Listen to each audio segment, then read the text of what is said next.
Professor साहब एक बात अर्ज करूं। मेरे दोस्तों ने मुझसे पूछा राफसियत फैलने की असल वजह क्या है। मैंने कहा जिक्र अहले बैत का न करना इस दौर में राफसियत फैलने का सबब है, वरना आज से 200 साल पहले तक के ये ऐसे सुपड़े हुए थे कि ये अपना तारुफ कराने में तकैये से काम लेते थे। और फिर जब हमारे यहाँ से जिक्र अहले बैत कम हुआ या बंद हुआ और गैर जरूरी लोगों का जिक्र हमने करना शुरू कर दिया, हमने तो अपने अब्बा दादा से बढ़कर किसी को समझा ही नहीं। फिर हम लोग इकबाल और गालिब के दिन मनाने में नहीं डरते रहे, लेकिन जिक्र अहले बैत करने में डरते रहे, क्योंकि उनको ये था कि होगा क्या। अंदाजा फरमाए तो क्या हुआ, जब तुमने गैर जरूरी लोगों का जिक्र करना शुरू कर दिया तो राफसियों ने फायदा उठाते हुए नाजायज फिर अहले बैत को अपने खाते में लेने की कोशिश की, और कहीं ना कहीं वो किसी न किसी एतबार से कामयाब है। मैंने कहा अगर अहले बैत वाकई राफसियों की प्रॉपर्टी है तो फिर ये बंदा नवाज कौन है? ये बंदा नवाज कौन है? अगर बंदा नवाज जैसा सैयद अहले सुन्नत में है, राजू कत्तार हुसैनी जैसा सैयद अगर अहले सुन्नत में है, तो इसका क्या मतलब है? मतलब ये है कि अहलुल बैत की असल भी सुन्नियों के साथ है और अहलुल बैत की नस्ल भी सुन्नियों के साथ है। इकराम का दामन के हमारे हाथों में है, इसलिए अहले सुन्नत के इमाम ने पैगाम दिया है, अहले सुन्नत का है मेरा बाप, असहाबे हुजूर लजो है रसूल रसूलुल्लाह की ये गरीजे। सबसे पहले राफी जिसने कहा, तवज्जो करें, अगर आप लोग ऐसे पूछे रहेंगे तो शायद मैं बात नहीं करूं, जो जिनको बैठना बैठ जाए, कोई किसी को ना कहे, ये बहुत बड़ी बात है। थोड़ा सा छोड़ दे, जैसा है वैसे छोड़ दे, तो अब तो मैं समझता हूँ कि महफिल खत्म होगी, लेकिन आपकी तवज्जो चाहता हूँ, तवज्जो है आपकी। राफी सबसे पहले किसने किसको कहा, तवज्जो आप सुन लें, मैं ताकि आपको बता दूं, आप लोगों को बता सकें। एक बात दूसरी,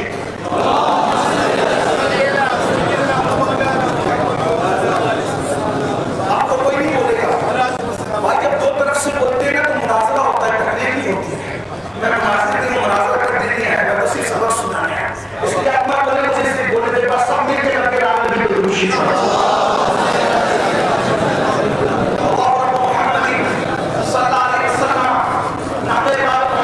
और अमल भी करना है। कुछ बन भी जाओ तो यहाँ आकर समझो कि हम कुछ नहीं है, तभी यहाँ से कुछ बन कर जाओगे।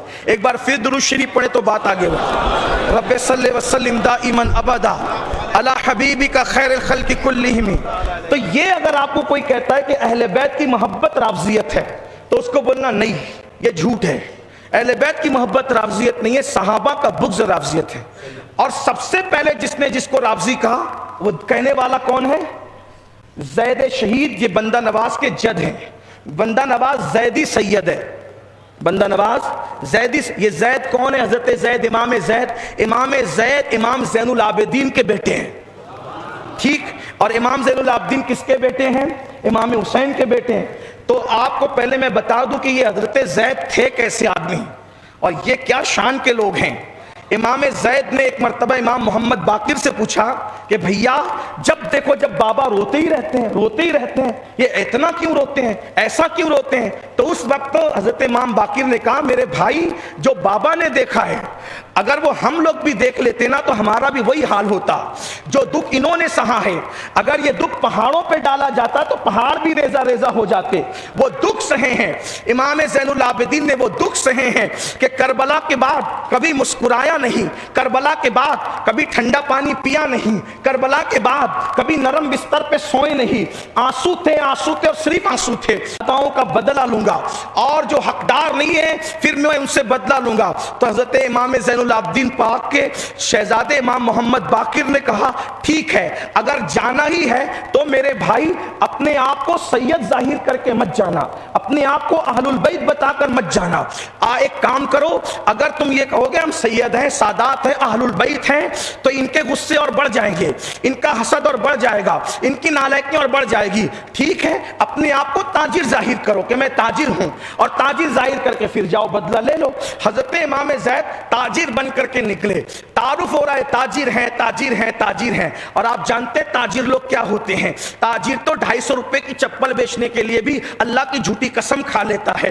ताजिरों का हाल ये होता है। लेकिन वो ताजिर जो सच्चे ताजिर हैं, उनके बारे में बशारत है कि सच्चा ताजिर अंबिया और सिद्दीकीन के साथ जन्नत में दाखिल किया जाएगा।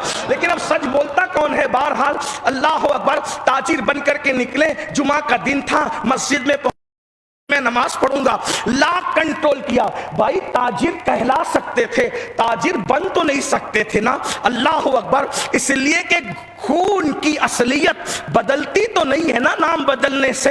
अलबत्ता यह हुआ कि जब आपने अपने आप पे कंट्रोल करना चाहिए, एक बंदा नवाज के जज हैं, तो फिर कंट्रोल न हुआ तो हाथ पकड़कर बादशाह को पीछे खींचा, खुद आगे गए और नमाज पढ़ाई। नमाज हुई तो बादशाह ने गुस्से में कहा, कौन था वो गुस्ताख जिसने मुझे पीछे करके आगे किया? तो आपके यारों ने आपको हंगामे में पीछे से निकाल दिया, जल्दी से निकलकर चले तो गए। लेकिन अल्लाह अकबर, मिंबर पे बैठ के बादशाह ने कहा, मैं कहां से पढ़ रहा हूं ये रिवायत? मीर सैयद मोहम्मद बेलगिरामी की किताब है रहमतुल्लाह अलैह, नज़्मुल लाली, वहां से पढ़ रहा हूं ताकि आपको पता चले कि मैं हवाला भी पेश कर रहा हूं। अल्लाह अकबर, मेरे आका अलैहिस्सलाम के दीवानों, हर बादशाह वक्त ने मिंबर पे हाथ मार कर, कौन था वो?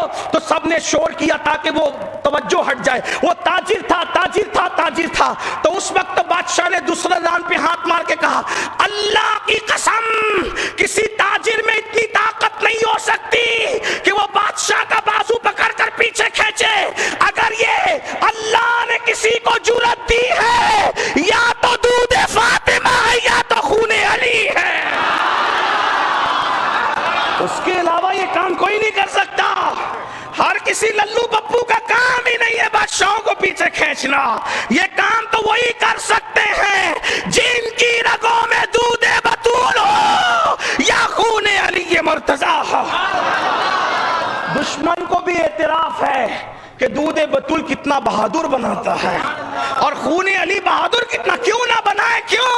कभी दीवार हिलती है, कभी दर कांप जाता है, अली का नाम सुनकर अब भी खैबर कांप जाता है।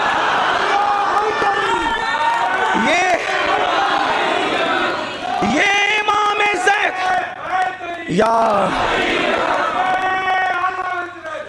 ये इमाम ज़ैद रज़ी अल्लाह ताला अन्हु, इमाम ज़ैद शहीद रज़ी अल्लाह ताला अन्हु। जब आप मामला ओपन हो गया कि ज़ैद ही थे, तो बादशाह पीछे लग गया पूरी फौज के साथ। अब इमाम ज़ैद हो गए अकेले, लड़ना तो पड़ेगा। तो कूफा के लोगों ने कहा, हम हजारों की फौज इकट्ठा करेंगे, आपके साथ दें, आपका साथ दें। कहा, आ जाओ, साथ देने तो आ जाओ।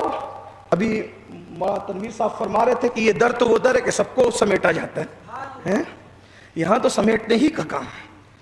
ये वो लोग हैं जो कहते हैं कैंची की बात ही ना करो, यहाँ तो सुई धागे का मामला है, क्योंकि कैंची एक को दो करती है, सुई धागा दो को एक कर देता। तो ये तो यहाँ तो यही लोग हैं। तो कहा ठीक है, आ जाओ, हमारा साथ दो और लड़ेंगे बादशाह से, मुकाबला करेंगे। उन्होंने कहा एक शर्त है, तवज्जो करना, रावजियत का ऐलान, किसी के रावज होने का ऐलान पहले कहने वाला कौन? कहा हम आपका साथ देंगे, लड़ेंगे, आपकी जान बचा लेंगे। शहादत तो मेरे खानदान का, इससे जान बचाने की बात नहीं, दीन बचाने की बात है। साथ देने दो, बल्कि मैं तो कहता हूं कि जो शहादत की मौत है उसकी लज्जत ही कुछ और है। हाँ, असल में लोग जो खिचड़ियाँ खाने के आदी हो जाते हैं, उन्हें खबर क्या है बिरयानी का टेस्ट क्या है। ये कौम बिस्तर पे मरने की आदी हो गई है, इसलिए बुज़दिल है ये कौम। जिस दिन इस कौम को पता चलेगा कि शहादत की लज्जत क्या है, आखिर क्या वो लज्जत थी। अमीर हमजा पाक शहीद, जाफर तैयार शहीद, अली मुर्तज़ा शहीद, इमाम हसन शहीद, इमाम हुसैन शहीद, इमाम ज़ैनुल आबिदीन शहीद, इमाम बाकिर शहीद, इमाम जाफर सादिक शहीद, इमाम मूसा काज़िम शहीद, इमाम अली रज़ा शहीद, इमाम नकी शहीद, इमाम तकी शहीद, इमाम हसन अस्करी शहीद, नफ्से ज़किया शहीद, उनके भाई शहीद। ये सारा शहीदों का ख़ानदान क्यों है? मैं आपसे पूछता हूँ, ये शहीदों का ख़ानदान क्यों? क्योंकि वो जानते थे जो मज़ा शहादत की मौत में है वो बिस्तर की मौत में नहीं है। इमाम ज़ैद पाक से कहा, हम तुम्हारे साथ साथ मिलकर दुश्मन से लड़ेंगे। एक शर्त है। आपने बोला क्या करना है? आपको अबू बकर और उमर पर तबर्रा करना है। आप उनको छोड़ दो, उनकी तारीफ करना छोड़ दो, उनका जिक्र करना छोड़ दो, अबू बकर उमर पर तबर्रा करो।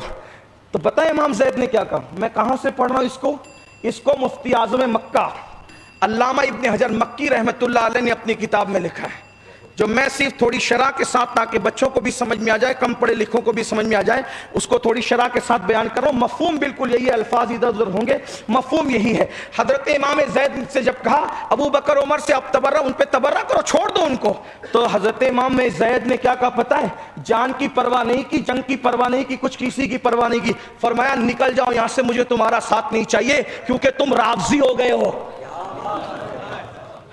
अब बताओ राफ़ज़ी कौन है?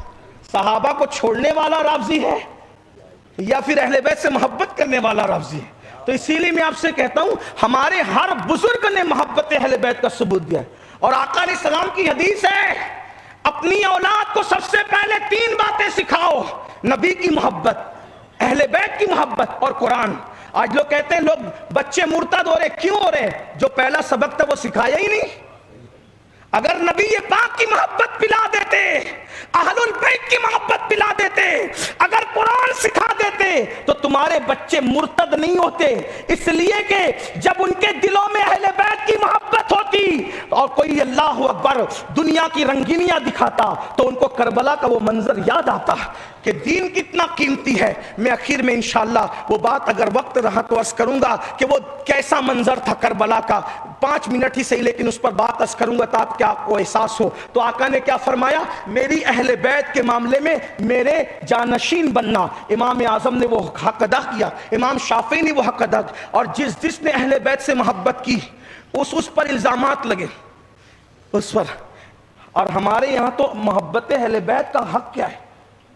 काजी शहाबुद्दीन दौलताबादी, ये मखदूम अशरफ जहांगीर सिमनानी, कि अल्लाह के रसूल ने फरमाया तुम्हारी महफिल में कोई आए, हदीस पाक का मफहूम पेश करा, तुम्हारी महफिल में कोई आए, तुम्हारी मर्जी, खड़े हो या बैठे रहो। आपकी तवज्जो है मेरी तरफ?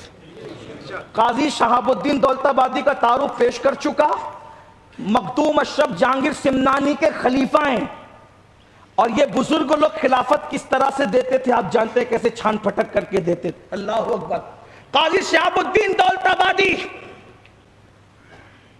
बहरुल मवाज में लिखते हैं कि आका अलैहिस्सलाम के फरमान का मफहूम है, तुम्हारी महफिल में कोई आए, तुम खड़े रहो बैठो, तुम्हारी अपनी मर्जी, लेकिन जब मेरी अहले बैत आया करे तो तुम्हारी जिम्मेदारी है कि तुम उठ करके खड़े हो जाया करो। या रसूलल्लाह अगर उठ के खड़े ना हो तो, अगर उठ के खड़े ना हो तो, अब दूसरी हदीस सुने, उठ के खड़े ना हो तो फिर क्या होगा? इस हदीस को लिखा है इमामुल मुतकल्लिमीन अल्लामा नकी अली खान रहमतुल्लाह अलैह ने अपनी किताब तफसीर अलम नशरा में। दरअसल में साथ साथ हवाले, इसलिए हवाले पढ़ने से तसलसल का खात्मा हो जाता है, लेकिन क्या करूं, क्योंकि लोग ये समझते हैं कि ये अहले बैत की बातें कई राफ़ज़ी किताबों से तो नहीं आ रही है। लेकिन मैं आपको ये अर्ज़ करना चाहता हूँ, नादानो, जितना हमारे यहाँ लिखा गया है उतना किसी ने नहीं लिखा। हाँ, ये बात आपको मालूम होना चाहिए। और लोगों ने हमारे यहाँ से चुरा करके उसको अपने नाम से शाये किया है, वरना हमारे यहाँ ही लिखा गया है। इसलिए कि लोग तो 3री सदी के बाद से आए हैं और हम तो असाबे सुफ़ा के चबूतरे से हैं। हाँ, वो हमारी जमात के लोग थे जिन्होंने इमाम हुसैन को चूमते भी देखा था, सूंघते भी देखा था, चूसते भी देखा था, कंधे पे बिठाते भी देखा था। इसलिए हमारे यहाँ जितनी तवातुर से कहीं और नहीं है। इसीलिए हमारे यहाँ जितनी सनद है वो डायरेक्ट रसूलुल्लाह तक जाती है। हमारे यहाँ 1 सदी के नीचे नहीं आती, वो वहां तक जाती है अल्हम्दुलिल्लाह। तो बहरहाल मैं बात ये अर्ज कर रहा था, सुन ले और गौर से सुन ले। बहरुल मवाज के मुसन्निफ ने लिखा, हदीस पाक का मफहूम मैंने पेश किया, कोई आए, खड़े हो या बैठे हो, तुम्हारी जिम्मेदारी, लेकिन जब मेरी औलाद आया करे, अहलुल बैत आया करे, उठ के खड़े हो जाया करो। अब सवाल पैदा होता है, उठ के ना खड़े हो तो क्या होगा? इमामुल मुतकल्लिमीन अल्लामा नकी अली खान तफसीर अलम नशरा में लिखते हैं, अल्लाह के रसूल की हदीस पाक है, अगर तुमने मेरी अहले बैत को देखकर उनकी ताज़ीम के लिए उठ करके खड़े ना हुए तो अल्लाह तुम्हें लाइलाज बीमारियों के अंदर मुब्तला फरमा देगा। और फरमाए, आज लाइलाज बीमारियां क्यों फैल रही है? ये तो लोग अलग अलग अंदाज से बताएंगे, हुजूर ने ये भी बता दिया। मैं ये हूं, मैं वो हूं। आपको पता है तू कुछ नहीं है। सहाबा को देख, उन्होंने अपनी उम्र की परवाह नहीं की, अपने मर्तबे की परवाह नहीं की। जहां खून रसूल देखा वहां इजहार मोहब्बत वो की कि लोग दंग रह गए। अगर उसकी झलक देखनी है तो एक झलक मैं आपको बता दूं। इसको अल्लामा अब्दुल रहमान जामी ने भी लिखा, जो मैं पढ़ने जा रहा हूं, और इसको इब्ने हजर ने भी लिखा। ठीक, दोनों की किताब का इतने मजमुआ अपने अल्फाज के जामे में पेश कर रहा हूं। एक दिन सहाबा की मजलिस थी। सहाबा की मजलिस में सहाबा बैठे हुए थे, हुजूर बातें कर रहे थे। ऐसे में इमाम हुसैन दौड़ते हुए आए। अव्वल तो वहां किसी को दौड़ने की इजाजत ही न थी, ये शहजादे थे जो दौड़ते थे। अरे ये शान भी ये थी कि ये मिंबर पे भी आके बैठते थे। शान ये थी कि हालते नमाज में रसूलुल्लाह की पुश्त पर भी आकर बैठते थे। और लोगों ने अंदाज़े नबूवत भी देखा है। नमाज में अगर ख्याल बट जाए मेरा और आपका, तो ये सूफिया क्या कहते हैं, ये उलमा क्या कहते हैं। लेकिन आपसे पूछता हूं, मेरी नमाज न थी, आपकी नमाज न थी, नमाज लाने वाले जाने नमाज की नमाज थी। अंदाजा फरमाएं, ये जाने नमाज है जिन्हें हम मोहम्मदुर रसूलुल्लाह कहते हैं। ईमान का भी ईमान है जिसे मोहम्मदुर रसूलुल्लाह कहते हैं। जान ईमान है जिसे मोहम्मदुर रसूलुल्लाह कहते हैं। अंदाजा फरमाओ, गौर करो, अल्लाह अकबर, पीठ पर आकर के बैठे शहजादे, और हुजूर ने सजदा तवील कर दिया।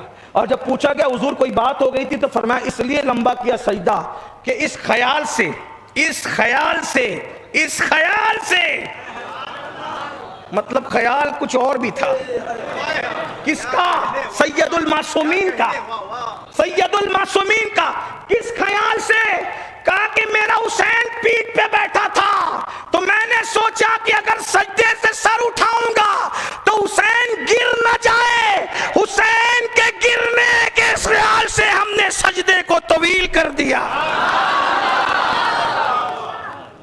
तवज्जो करें, यहां तो लोग इतने ज्यादा गैर मोहतात हैं और लाउबालीपन का इजहार करते कि नबी का ख्याल भी नहीं आना चाहिए। आपका क्या ख्याल है मौलवी साहब? यहां तो ख्याल हुसैन है।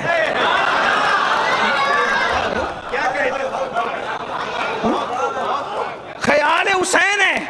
तो कहा तेरा क्या ख्याल है? मैंने कहा ख्याल यह है, अगर नमाज में दुनिया का ख्याल आए तो नमाज के अंदर फिर मामलात होते हैं, लेकिन अगर नमाज में दीन का ही ख्याल आए तो फिर नमाजें खराब नहीं होती। तो कहा फिर ये कौन था? मैंने कहा मुझसे ना पूछ, 90 लाख को कलमा पढ़ाने वाले गरीब नवाज से पूछ।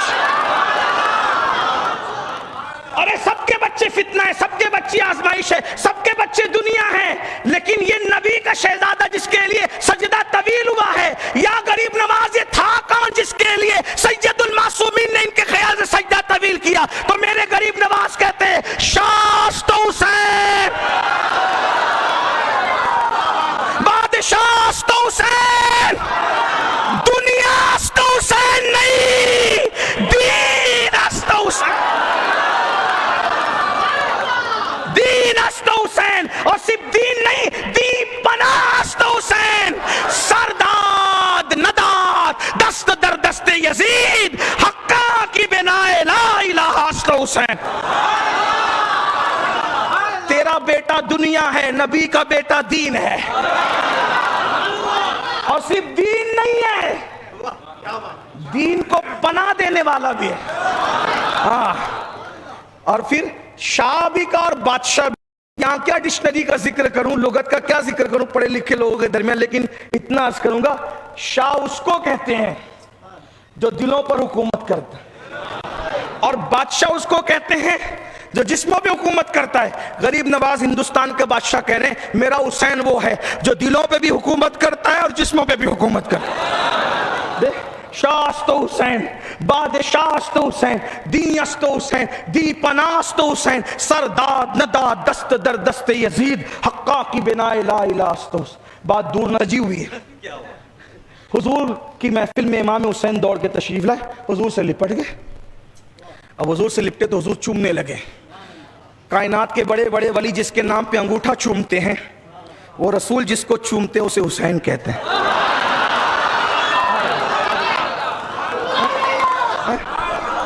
तो जो फरमाया तवज्जो फरमाएं। हाँ, मैं राजस्थान या एमपी में तकरीर करता हूं तो लोगों को कहता हूं अगर दिल्ली या लखनऊ में बोल रहा होता तो सन्नाटा ना होता, या फिर कहता हूं हैदराबाद या गुलबर्गा में बोल रहा होता तो सन्नाटा ना होता। लेकिन क्या हो गया, कहीं मुहाजिरीन तो नहीं चले आए? जुमले पे तवज्जो फरमाए ना। हाय अल्लाह अकबर। वो औलिया जिसके नाम पे अंगूठा चूमते हैं, वो नबी जिसे चूम रहे हैं उसे हुसैन कहते हैं। अंदाजा ही नहीं लगा सकता कोई अजमत हुसैन का।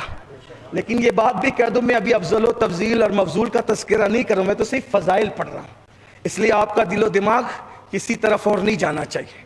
हम अपने बुजुर्गों के कायम, बंदा नवाज के अकीदे पे हम कायम हैं, मखदूम अशरफ जहांगीर समनानी के अकीदे पे कायम हैं। हम कायम अपने बुजुर्गों के 14वीं सदी में जिस अकीदे की तर्जुमानी की है इमाम अहले सुन्नत ने, उस पर कायम। शेखुल इस्लाम अल्लामा अनवारुल्लाह फारूकी ने जिसकी तर्जुमानी की, हम उसके पाबंद हैं। हम नई बात तो कर भी नहीं सकते, इसलिए कि नई बात फिर अच्छी नहीं होती, नई बातों में कोई मज़ा नहीं होता।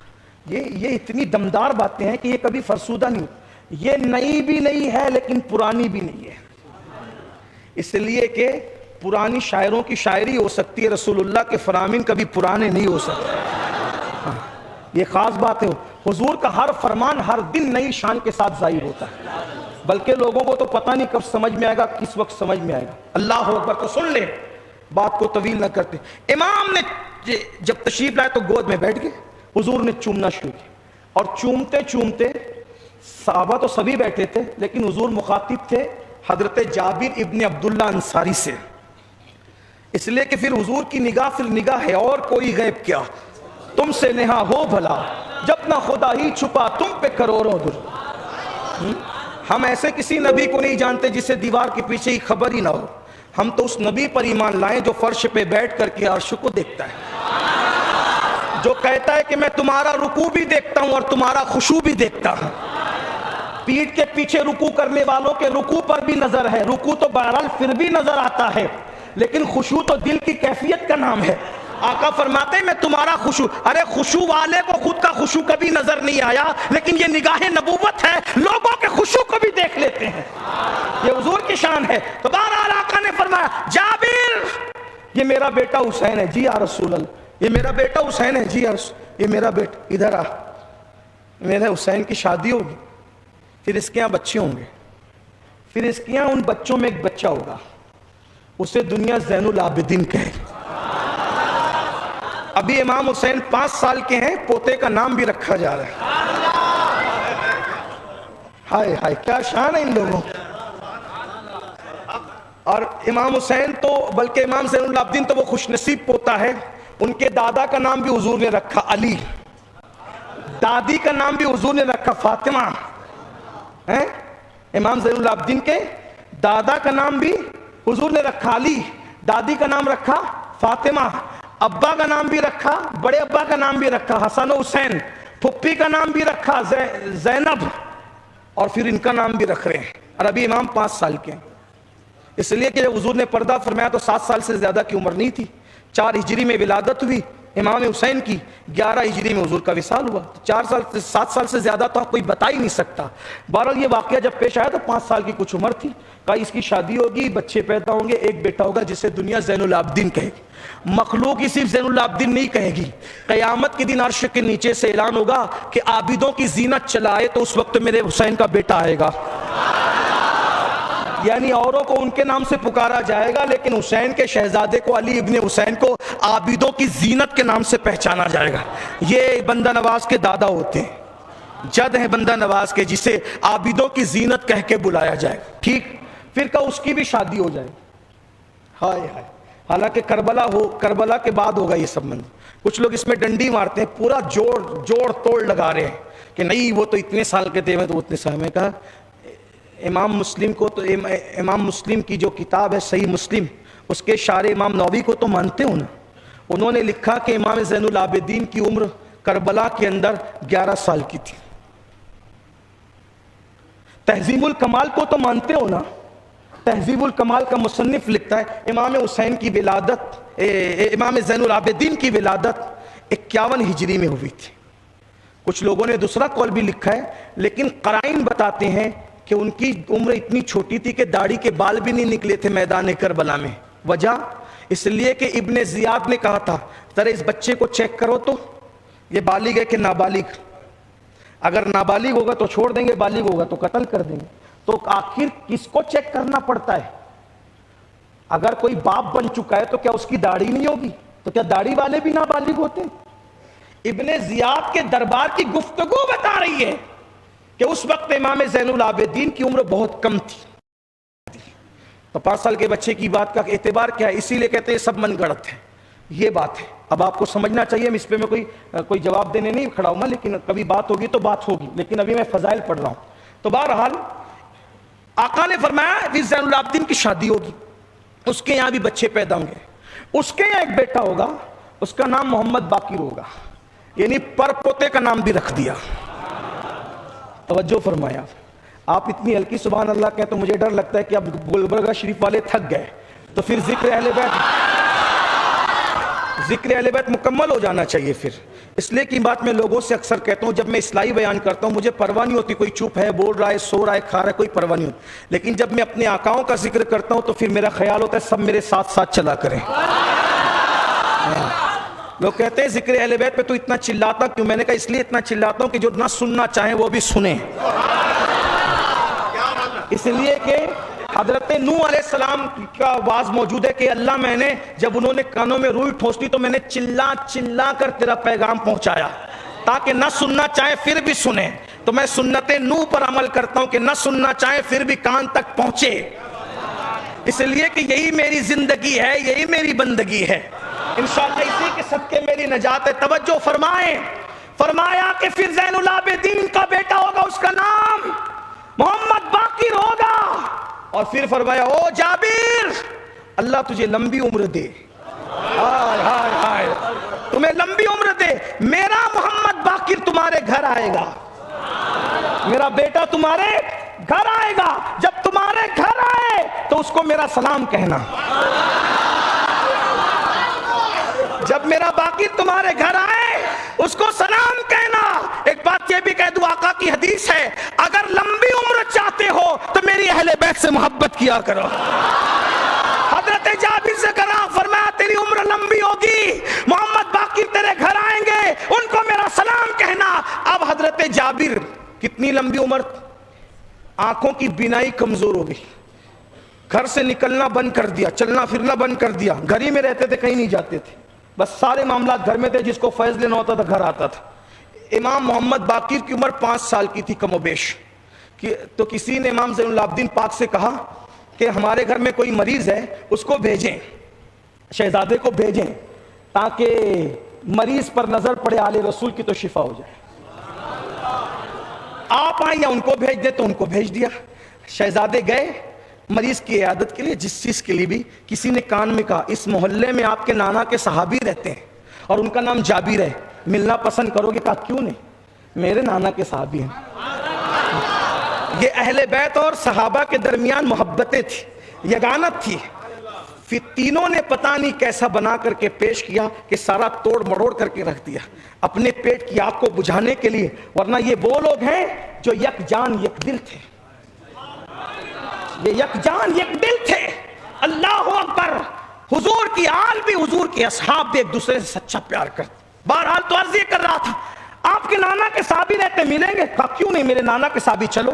इधर इन्होंने सवारी की बाग मोड़ी, मैं मफहूम के साथ पेश कर रहा हूं, लेकिन बहरहाल मजमून नफ्स से मजमून यही है, लेकिन थोड़ा समझाने के लिए कुछ सहारा लेना पड़ता है। अक्सर अल्लाह वक़ार सब मैं लोगों को कहता हूं कि किताब में और खिताब में फर्क होना चाहिए। किताब में और खिताब में फर्क, जो किताब में है वही खिताब में होगा, तो फिर लोग हमारे पास सुनने क्यों आएंगे? वो खुद ही पढ़ना नहीं, बल्कि जिन्हें पढ़ना आता है वो किताब पढ़ते हैं, जिन्हें नहीं पढ़ना आता है वो खिताब का सहारा लेते हैं ना। ये है तो कहते हैं ये कहां से कह दिया? तो मैंने कहा ये वहां से कह दिया। वो समझाने के लिए खिताब का अंदाज होता है। जब सवारी की बाग मोड़ी तो शागिर्दों ने हजरत जाबिर से कहा, नबी के शहजादे इमाम हुसैन, उनके शहजादे ज़ैनुल आबिदीन, उनके शहजादे मोहम्मद बाकिर आज आपके घर आ रहे हैं आपसे मिलने के लिए। गुस्से में आ गए। हालांकि हुजूर ने कहा था गुस्से में आ गए। क्यों गुस्से में? वो क्यों आ रहे हैं? मुझे कहा होता उनको आने नहीं देता, वो जहां है मैं खुद जाकर उनसे मुलाकात कर। नबी का शहजादा है ना, उम्र का ख्याल नहीं किया, सहाबियत के मर्तबे पे नहीं अकड़े। अल्लाह अकबर, उतनी बड़ी डिग्री अंबिया के बाद सबसे मुकद्दस जमात अगर कोई है तो वो सहाबा किराम की है। चश्मे फलक ने, पुश्ते जमीन ने सहाबा से बढ़कर मुकद्दस नबियों के बाद किसी को देखा है ना देख सकती है। अल्लाह अकबर। लेकिन चूंकि जानते थे खूने नबी है, खूने नबी ही, खूने खैर और रसूल से है इनका खमीर, इनकी बेलौस्तीनत पे लाखों सलाम। फरमाया मुझे खुद कहते मैं खुद जाता, लेकिन अब वो आ रहे हैं, मुझे उठा के खड़ा तो करो। जाबिर है,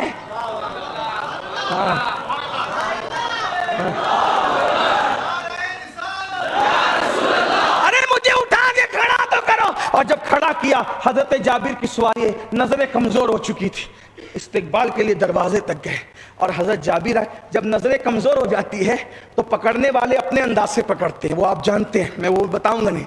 तो क्या किया, ऐसे पकड़ा, झपट कर, ऐसे झपट के पकड़ा और पकड़ कर उनकी पेशानी चूमी और उनके बटन खोले, और बटन खोलकर सीने का यह हिस्सा, इस पर उंगलियां मली और उंगलियां मल के सूंघा। यूं कहा करते हैं सुन्नी दास्तान अहले बैत, यूं कहा करते हैं सुन्नी दास्तान। यूं सीने पे मला और सूंघा और मुस्कुराए, और उसके बाद फिर उनकी गर्दन को करीब करके कान में कुछ कहा। वो इतना हंसे कि उनकी दाढ़ी नजर आने लगी। वो भी चले गए, ये भी अंदर आ गए। शागिर्दों ने पूछा ये मल के क्या सूंघ रहे थे? कहा वल्लाह शगुफ्ता गुलशन ज़हरा का हर गुले तर है, शगुफ्ता गुलशन ज़हरा का हर गुले तर है, किसी में रंगे अली है, किसी में बुए रसूल। अगर आंखें सलामत है ईमान की तो आज भी रंगे अली नजर आता है, और ईमान की नाक सलामत है तो आज भी बुए रसूल सुंघाई देती। बस ईमान की नाक हो, ईमान की आंख हो, किसी में रंगे अली है, किसी में बुए रसूल। तो कहा मैंने वो सूंघा, तो कहा अब मेरे कफन का इंतजाम कर लो, क्योंकि अब तक जिंदगी की गारंटी थी। ओके, हुजूर ने कहा था, हुजूर ने कहा था कि तेरे घर बाकी रहेंगे, तुम यकीन था जब तक बाकी रहेंगे नहीं मैं जाऊंगा नहीं। अब बाकी आ गए। और उधर इमाम बाकिर से किसी ने पूछा आप इतना क्यों हंसे शहजादे, कभी ऐसे नहीं हंसते? कहा कि इसलिए हंसा, उन्होंने मेरे कान में कहा आपके नाना ने आपको सलाम कहा है। ये अहले बैत से मोहब्बत का अंदाज है। बात खत्म करता हूँ। मोहब्बत के कुछ तकाजे, आखिरी बात समेटते, मोहब्बत के कुछ तकाजे होते। हुजूर ने मोहब्बत की तालीम दी, मोहब्बत का।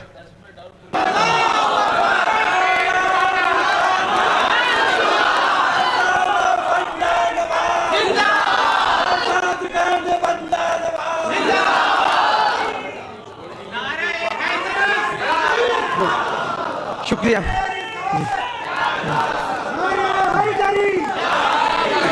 मखदूम साहब फरमा रहे हैं, साहिब फरमा रहे हैं कि इन पे छोड़ दिया जाए। मैं इन पे छोड़ता हूं, कब तक बुलवाते हैं? कश्ती तुम्हें पे छोड़ी, लंगर उठा दी। तवज्जो फरमाए, मोहब्बत के कुछ तकाज़े होते। जो जिससे मोहब्बत करता है उसकी नकल करता है, जो जिससे मोहब्बत करता है उसकी फिक्र को अपनाता है, जो जिससे मोहब्बत करता है उसकी सोच को अपनाता है, जो जिससे मोहब्बत करता है उसके नज़रियात को अपनाता है, जो जिससे नज़र करता है, जो जिससे मोहब्बत करता है उसके सिवा उसको कोई नज़र ही नहीं आता। हुजूर ने मोहब्बत मोहब्बत मोहब्बत मोहब्बत अहले बैत की इतनी तालीम क्यों दी? इसलिए कि जानते थे निगाहों में सारा मंजर था।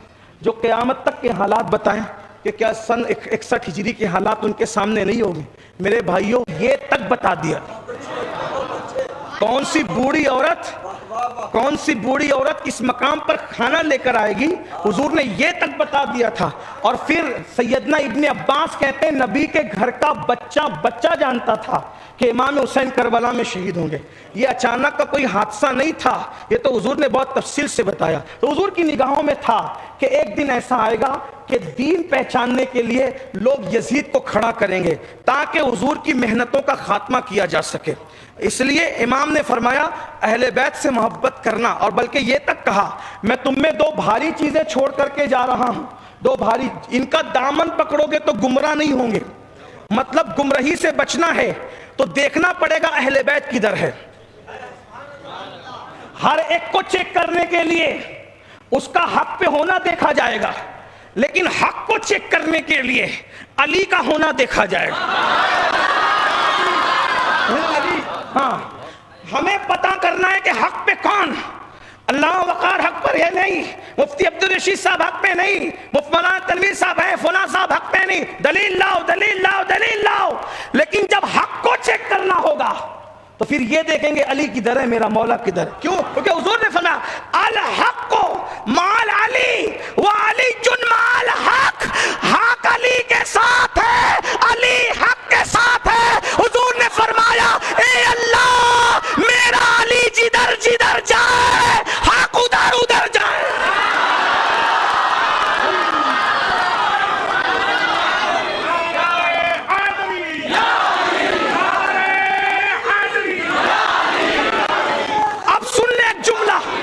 एक सुन ले जुमला, खानका की वजह से कहना नहीं चाहता था, लेकिन बुजुर्गों की सुन्नत पर अमल करते हुए कह रहा हूं, कोई बुरी बात नहीं। अब कोई गैर हलाली ही होगा जो यजीद को हक पर कहेगा। ये मौलाना कहते यजीद को अमीरुल मोमिनीन कहते। मैंने कहा मुबारक हो, जब तुम्हारा अमीर ऐसा है तो तुम्हारा कैरेक्टर कैसा होगा हम जान गए। और तुम मोमिनों का तुम्हारा अमीर यजीद है ना, हम मोमिनों का हमारा अमीर हुसैन है। और फिर तू अपने खैमे का अंदाजा कर, हम अपने खैमे का अंदाजा करते हैं। यजीद के बाद उसके 4 बेटे या 6 बेटे या 8 बेटे, उसके बाद सब सन्नाटा है। इमाम हुसैन का एक बीमार ज़ैनुल आबिदीन, और उसके बाद फिर मोहम्मद बाकिर, जाफर, सादिक, अली, रजा, तकी, नकी, हसन अस्करी, गौसे आजम, गरीब नवाज, बंदा नवाज, हत्ता के इमाम महदी तक देख ले। अरे नादान, जिसके बच्चे इतने अच्छे हैं,